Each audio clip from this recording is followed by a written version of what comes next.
I am a CODA, child of deaf adults, meaning both my parents are deaf. And I just hit the microphone. Thank you. Growing up with deaf parents was very interesting. And it was fun too. But I'm an only child, so I'm the one growing up that answered the phone. So when a telemarketer would call my house, they'd say, "Hi, is your dad there? This is AT&T, and we'd like to offer you long distance service." And I said, "Oh, no, my dad's deaf." And he said, "Oh, I'll try again later." Or they would call and say, "Hi, is your dad there?" And they'd say, "No, he's deaf." And they'd say, "Oh, sorry to hear that. Is your mom there?" "No, she's deaf also." "Really? Both parents? That must have been difficult." "I don't know any different." "Oh, do you live with your aunt and uncle then?" "No, I live with my parents." "You must live with your grandma and grandpa then." "No, I live with my parents." "Oh, son, was it long ago?" I go, wait.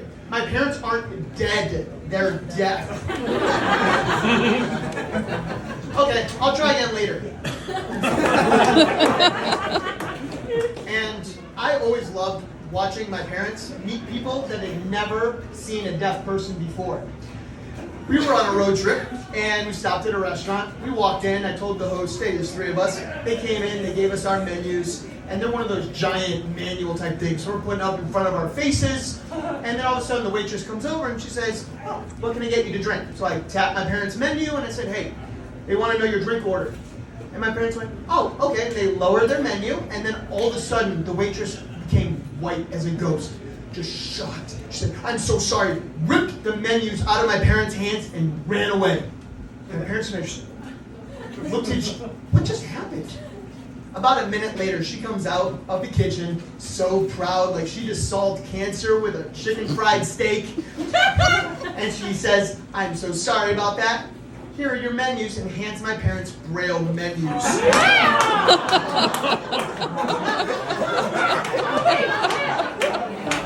I like that someone in the audience was like, "Yeah, Braille makes sense."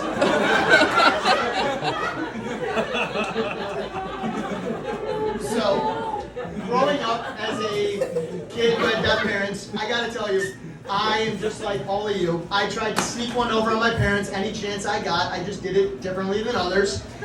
For example, in high school, when my parents went to bed, I then snuck out and went to a friend's house. Came home about midnight, 1 o'clock in the morning. Whole house was dark. I said, "Yes, I got away with it." Then all of a sudden, one light turned on. And my mom started yelling at me and yelling at me and yelling at me. And finally, I was like, "Mom, I don't want to hear your lecture anymore. Be quiet." Turned off the light and didn't listen to her anymore.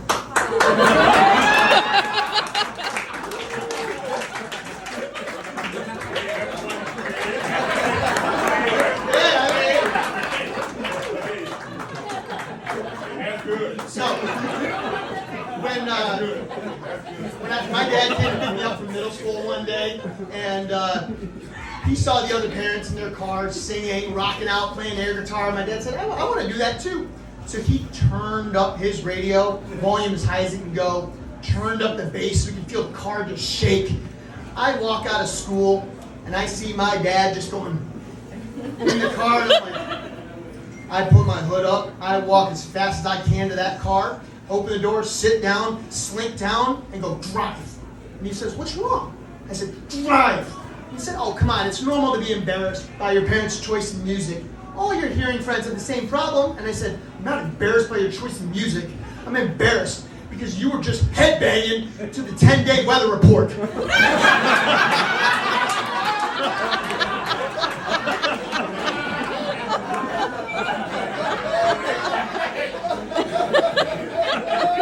All embarrassed by our parents, I'm just a little different. But the best reason for growing up with deaf parents, what happened on my first day of kindergarten, I came home, my mom's washing the dishes. I tapped her on the hip and said, "Mom, I'm home." And she said, "How was it?" And I said, "I did exactly what you said. I made new friends. I walked on that playground and I went up to the biggest kids I saw and I said, I know sign language." And I thought that would impress them. And they said, "Oh, we know sign language too." Mom said, "Really?" And I said, "Yeah, they were 4th and 5th graders." And they said, "The cool kids club is under the bridge. Meet us there in 5 minutes and we'll teach you some new words in sign language." I was so happy. I went under that bridge. I learned the sign language. And my mom said, "So what words did you learn? Tell me. Then all of a sudden, her smile went to a scowl. She looked me dead in the eye and said, I'm going to make sure you never use those 4-letter words in this house ever again. She grabbed me by the collar. She threw me in that bathroom, set me down on the counter, and said, this is for your own good. She grabbed that bar of soap. I closed my eyes. I opened my mouth. And she washed my hands.